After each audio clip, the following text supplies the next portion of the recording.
1957 Hati Melaya merupakan sebuah filem hasil terbitan Syuhani Bama pada tahun 2007. Filem ini dibanisi oleh pelakon-pelakon terkenal tanah air seperti Maya Karin, Adlin Aman Ramli, Daula Slim, Kavita Sidhu dan Sharifah Amani.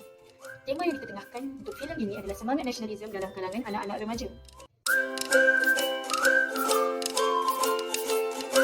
Filem ini bermula dengan 5 sekawan, Halis, Salmi, Rafi, Ani dan juga Angli bersatu padu untuk membuat atau menyampaikan senaskah buku bergambar yang berjudul 1957 Hati Malaya.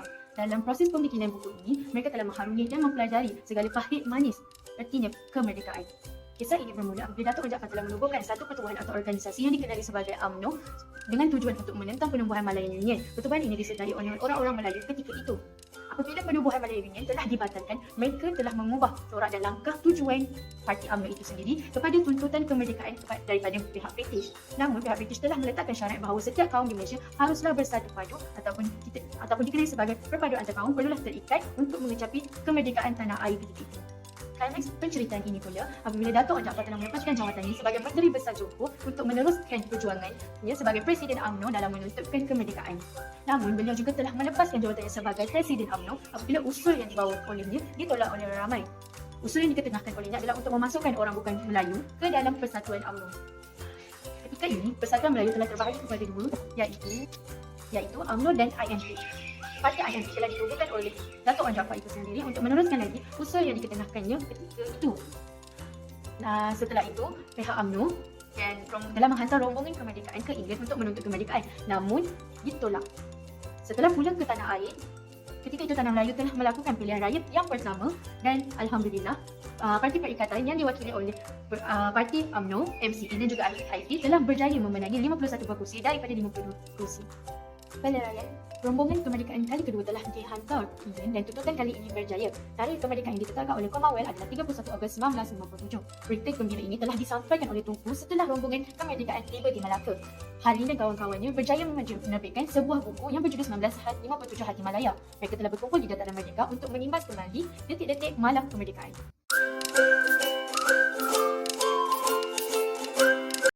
Pilihan kami. Filem 1957 Hati Malaya menjadi pilihan kami kerana nilai-nilai sentimental yang terdapat dalam filem ini dapat mendidik rakyat Malaysia untuk mengimbangi jasmani, emosi, rohani dan intelek mereka. Keempat-empat elemen yang terdapat dalam filem ini amat penting untuk melahirkan masyarakat yang cinta kepada keharmonian dan kemakmuran negara. Tuntasnya, filem ini amat sesuai untuk dijadikan tontonan bagi setiap lapisan masyarakat di negara ini kerana ia dapat memupuk perasaan cinta akan kemerdekaan negara dalam hati rakyat Malaysia dan mengajak rakyat Malaysia untuk terus bersatu padu mempertahankan kemerdekaan tanah pertiwi ini seperti mana yang diperjuangkan oleh orang tua dahulu.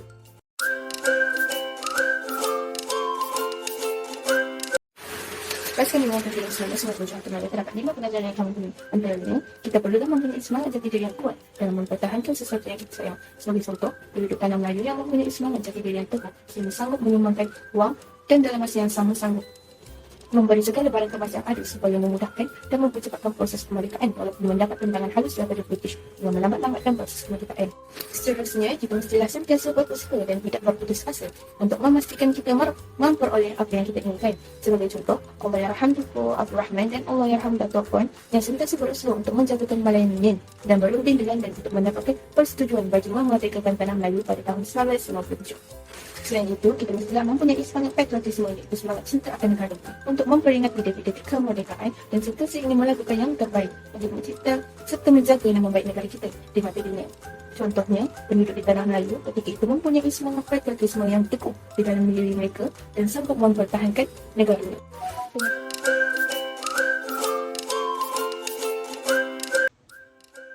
Falsafah dan cara berfikir. Pada poin yang pertama, iaitu bekerjasama dalam menghalang penjajahan British dari terus berleluasa di negeri Johor.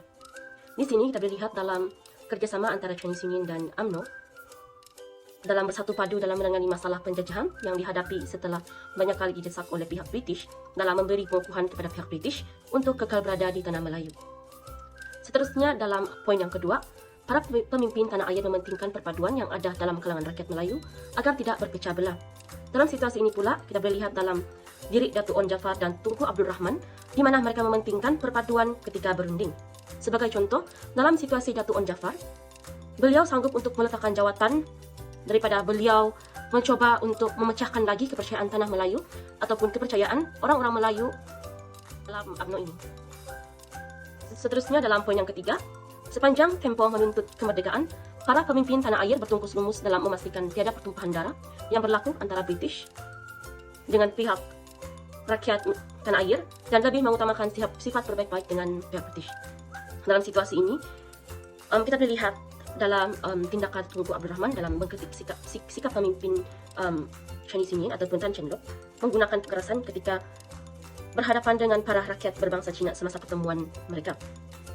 Hal ini juga dapat dibuktikan daripada sikap Tunku Abdul Rahman yang mengutamakan sikap berbaik-baik antara pihak British dalam menjayakan penuntutan kemerdekaan. Seterusnya dalam poin yang terakhir, yaitu melahirkan insan yang berilmu, berakhlak mulia, dan bertanggung jawab dalam menyelesaikan pergolakan politik yang sedang berlaku di negeri terlibat.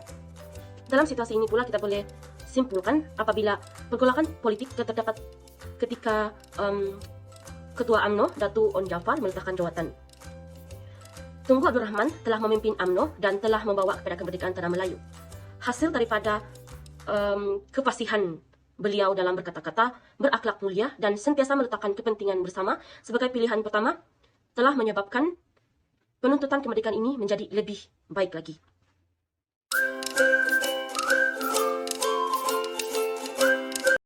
Falsafah Pendidikan Kebangsaan FPK atau dulu dikenali sebagai Falsafah Pendidikan Negara FPN merupakan dasar pendidikan yang telah dilaksanakan di negara Malaysia. Berdasarkan Falsafah Pendidikan Kebangsaan, setiap aktiviti pendidikan diadakan bagi mencapai intipati utama dalam FPK, iaitu melahirkan insan yang seimbang dari segi jasmani, emosi, rohani dan juga intelek.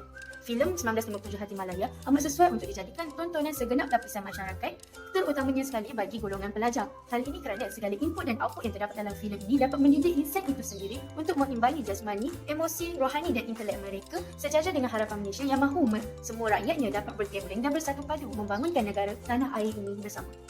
Contohnya kita boleh ambil dalam adegan ketika 5 sekawan Halis Salmi, Rafi, Ani dan Anggi bekerjasama berkempen untuk menerbitkan senaskah buku bergambar yang berjudul 1957 Hati Malaya. Mengapa saya mengatakan ia wajar dijadikan sebagai contoh bagi rakyat Malaysia dalam kehidupan bermasyarakat ini? Hal ini kerana Malaysia dikenali dan dikenali dari segala banyak negara dengan julukan negara yang aman walaupun mempunyai pelbagai bangsa dan kaum di negara ini. Walaupun rambut sama hitam namun hati lain-lain. Ini tidak bermakna ia menjadi tembok yang besar dan jurang untuk setiap bangsa dan kaum untuk terus bekerjasama dalam melakukan sesuatu pekerjaan. Setiap ciptaan Tuhan haruslah bersatu padu dan menolak segala isu perkauman dan segala perkara yang akan memecah belahkan perpaduan antara kaum. Dalam filem ini juga untuk mendidik para penonton untuk menjaga setiap tingkah laku dan kata-kata serta berkomunikasi dengan baik untuk mengelakkan pertelingkahan sesama manusia kerana lidah itu lebih tajam dari pedang yang mungkin akan memecah belahkan persahabatan dan perpaduan yang terjalin selama ini. Janganlah disebabkan mulut badan binasa. Selain itu, contoh yang kita boleh ambil adalah kebangkitan semangat nasionalisme yang ditunjukkan oleh masyarakat pada masa dahulu. Ia dapat mendidik masyarakat zaman kini erti kepayahan dan kesusahan perjuangan golongan tua dahulu untuk keamanan yang kita rasai kini. Semangat nasionalisme haruslah disemat di dalam dada setiap insan yang berwarga negara Malaysia untuk memastikan kemerdekaan masih dalam gapaian rakyat Malaysia sentiasa. Walaupun impian kemerdekaan telah tercapai, namun doa setiap rakyat Malaysia adalah senjata yang paling berkesan setelah perpaduan terpelihara. Kerana doa ialah senjata bagi orang mukmin. Ini tidak terhad kepada orang Muslim sahaja, namun menyeluruh kepada semua kaum yang terdapat di Malaysia. Ia juga mengajar setiap insan ini untuk sentiasa berusaha bersungguh-sungguh untuk mendapatkan sesuatu yang diingini dan dihajati seperti kejayaan dalam peperiksaan dan mendapat kerja yang baik. Hal ini kerana kejayaan tidak akan datang bergolek tanpa usaha. Benarlah kata orang dahulu, usaha tanda kejayaan. Selain itu, kita boleh ambil juga contoh di adegan ketika pelepasan jawatan Menteri Besar Johor dan Presiden UMNO oleh Datuk On Jaafar. Mengapa saya mengatakan ia memberikan pengajaran dalam kehidupan setiap individu? Kerana walaupun sehebat mana pun dan sebesar mana pun pengorbanan yang dicurahi, namun ada kalanya tidak dapat diterima oleh orang sekitar. Walaupun telah melepaskan jawatannya, Datuk On Jaafar tetap berdiri teguh dengan meneruskan perjuangan usaha yang dibawanya walaupun ditentang ramai. Hal ini kerana ketika itu masyarakat lebih trauma dan berhati-hati untuk membenarkan pemberian kerakyatan kepada orang bukan Melayu setelah berlakunya serangan komunis. Pada hemat saya, usaha yang dibawa oleh beliau ada benarnya, namun perlulah diubah sedikit sebagai langkah berjaga-jaga untuk menjamin keamanan negara kelak. Namun, hal yang berkaitan kaum lain haruslah seiring dan tidak ketinggalan seperti yang dilakukan oleh Tunku Abdul Rahman yang menggabungkan 3 parti kaum seperti UMNO, MIC dan MCA untuk menjadi satu parti di bawah nama Parti Perikatan. Ini dapat memastikan kesucian setiap parti itu sendiri masih terpelihara. Wajarlah rakyat Malaysia menjadikan sikap Datuk On Jaafar dan Tunku Abdul Rahman sebagai contoh dalam kehidupan harian yang sentiasa dalam kehidupan seharian kerana untuk sentiasa berpegang teguh dengan pendirian walaupun sentiasa ditolak dan sentiasa bijak dalam menyelesaikan sesuatu masalah yang menimpa diri. Janganlah sentiasa mengalah jika sesuatu masalah menimpa diri, tapi haruslah mengambil sudut positif daripada setiap ujian dihadapi. Ini akan mengajar kita erti sebenarnya kesyukuran kerana setiap manusia ada jatuh bangunnya dan tidaklah sentiasa di atas sahaja. Dalam peribahasa, banyak berjalan luas pemandangan. Hal ini juga akan mendidik kita untuk berfikiran matang dan rasional sebelum mengeluarkan sesuatu keputusan dan kata-kata untuk memastikan setiap hujah yang terbit dari mulut dapat memastikan keharmonian sejagat tanpa hari.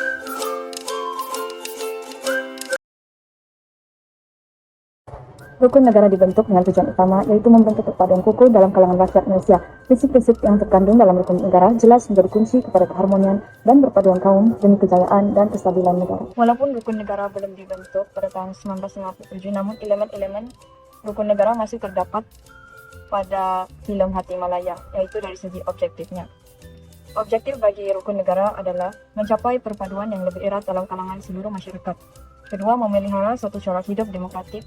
Ketiga, mencipta satu masyarakat di mana kemakmuran dapat dinikmati bersama secara adil dan saksama. Dan yang terakhir sekali, membentuk masyarakat progresif yang akan menggunakan sains dan teknologi moden. Terdapat 5 prinsip rukun negara, yaitu pertama, kepercayaan kepada Tuhan. Kedua, kesetiaan kepada raja dan negara. Ketiga, keluhuran kelembagaan. Keempat, kedaulatan undang-undang. Kelima, kesopanan dan kesusilaan. Terdapat 3 contoh emergen yang melibatkan elemen objektif bagi rukun negara. Yang pertama adalah penduduk Tanah Melayu menghadiri Kongres Melayu Datuk Onn Jaafar dan menyuruh semua penduduk berjuang bersama mencapai kemerdekaan. Yang kedua adalah penubuhan Parti Perikatan oleh Tunku Abdul Rahman dan Datuk Onn Jaafar yang menjadi pengasas kepada UMNO untuk membentuk satu negara demokratik setelah mendapatkan kemerdekaan daripada British. Dan yang terakhir sekali, perbezaan yang pada awalnya menimbulkan jurang yang ketara antara kaum namun ditamatkan dengan kerjasama menuntut kemerdekaan.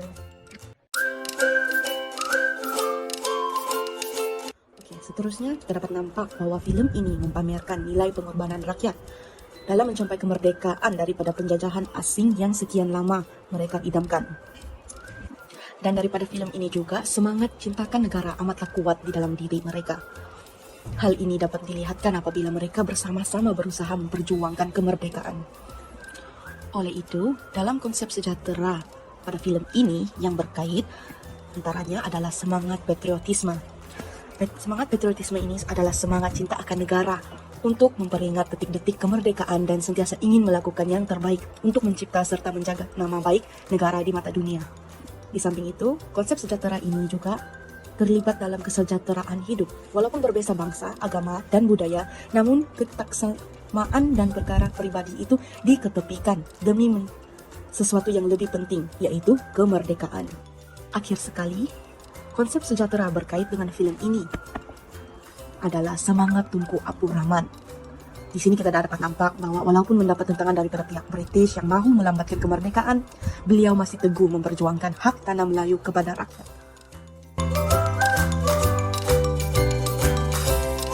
Daripada apa yang kita lihat daripada filem ini, banyak pengajaran, nilai-nilai murni dan cara berfikir orang-orang terdahulu yang berbeza berbanding masyarakat pada masa sekarang. Antara nilai-nilai murni dan pengajaran yang kita dapat daripada filem ini adalah sikap patriotisme, di mana karakter muda iaitu Hali, Salmi, Rafiq, Ahli dan Aini yang berusaha menerbitkan sebuah buku bagi menghidupkan aura kemerdekaan yang tidak dapat dirasai oleh anak-anak muda pada masa sekarang. Seterusnya adalah sikap jati diri yang tinggi, di mana orang Melayu berjuang habis-habisan dalam mempertahankan martabat orang Melayu daripada dicampuri oleh pihak British, kerana ia akan menggugat hak keistimewaan orang-orang Melayu. Akhir kata, dengan nilai falsafah yang diselipkan pada filem ini, ia akan memberi impak kepada generasi sekarang dan generasi pada masa hadapan. Sekian, terima kasih.